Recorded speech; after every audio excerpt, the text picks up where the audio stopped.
हाली कराने की हाली करवाना आए हो? कौन कौन आया है? मैं आकर तो बिल्लू हाँ की है वो? की वो किहड़े फील्ड दे विच है वो बिल्लू हाँ? अरेंजमेंट खत्म हो गई बिल्लू हाँ दे कोल की इख्तियार है इस वेले?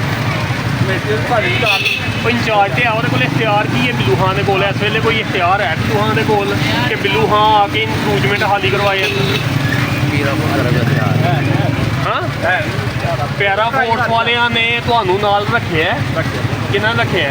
नहीं है नहीं है बंदे ਸਰ ਨੂੰ ਵੀ ਰੱਖਿਆ है बंदे नहीं है ਮਸਤਨ ਸਰ ਨੂੰ ਵੀ ਰੱਖਿਆ ਕਿ ਨਹੀਂ? ਬਿੱਲੂਹਾਂ ਨੂੰ ਰੱਖਿਆ ਤੁਸੀਂ ਉਹਨਾਂ ਦੇ ਨਾਲ ਫੀਲਡ ਤੇ ਨਿਕਲਦੇ ਹੋ ਹੁਣ ਤੁਹਾਡੇ ਕੋਲ ਇਖਤਿਆਰ ਹੈ ਕਿ ਤੁਸੀਂ ਇਨਕਰੋਚਮੈਂਟ ਖਤਮ ਕਰਵਾਓ? सर पीरा फोर्स बोले ਅਫਸਰਾਂ ਦੀ ਗੱਲ ਨਹੀਂ ਤੁਹਾਡੇ ਕੋਲ ਇਖਤਿਆਰ ਹੈ ਕਿਸੇ ਕੋਲ ਕਿ ਤੁਸੀਂ ਇਨਕਰੋਚਮੈਂਟ ਖਤਮ ਕਰਵਾਓ? ਤੇਰੇ ਕੋਲ ਕੋਈ ਇਖਤਿਆਰ ਹੈ ਵਸੀਮੁੱਲਾ ਕਿ ਤੂੰ ਇੱਥੇ ਆ ਕੇ ਪੈਸੇ ਇਕੱਠੇ ਕਰੇ? ਇੱਥੇ ਇਖਤਿਆਰ ਹੈ ਕਿ ਪੈਸੇ ਇਕੱਠੇ ਕਰੇ?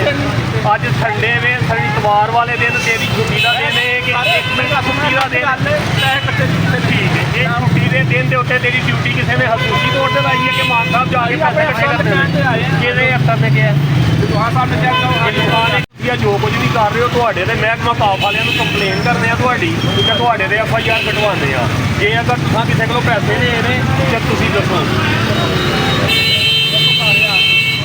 ਪਾਸ ਦੀ ਪ੍ਰਾਪਰਟੀ ਹੈ TMA ਦਾ ਮਿਊਨਿਸਪਲ ਕਾਰਪੋਰੇਸ਼ਨ ਦਾ ਇਸ ਪ੍ਰਾਪਰਟੀ ਦੇ ਨਾਲ ਕੋਈ ਤਲਕ ਨਹੀਂ ਠੀਕ ਹੈ ਨਾ ਤੁਸੀਂ FIR ਵੀ ਕਟਵਾਈ ਸਾਥੀਆਂ ਦੇ ਉੱਤੇ ਅਫਸਰਾਂ ਨੇ ਹੁਣ ਜਾ ਕੇ ਵਾਰਨਿੰਗ ਲੈਟਰ ਮਿਲੇਗਾ ਕੱਲ ਤੁਹਾਡੇ ਤੇ FIR ਹੋਏਗੀ ਕਿ ਤੁਸੀਂ ਇੱਥੋਂ ਆ ਕੇ ਭੱਤਾ ਵਸੂਲ ਕਰਦੇ ਹੋ ਤੇ ਤੁਹਾਡਾ ਸਰਗੁਨਾਹ ਕਿਹੜਾ ਤੁਹਾਡਾ ਕੀ ਹਾਂ ਉਹ ਤੁਹਾਡਾ ਸਰਗੁਨਾਹ ਹੈ ਤੁਹਾਨੂੰ ਉਹ ਭੇਜਦਾ ਕਿ ਛੁੱਟੀ ਵਾਲੇ ਦਿਨ ਜਾਓ ਪੈਸੇ ਇਕੱਠੇ ਕਰਕੇ ਮੇਰੇ ਘਰ ਪਹੁੰਚਾਓ ਹਾਲੀ ਨਹੀਂ ਕਰੋ ਤੁਹਾਡੇ ਕੋਲ ਇਖਤਿਆਰ ਕੋਈ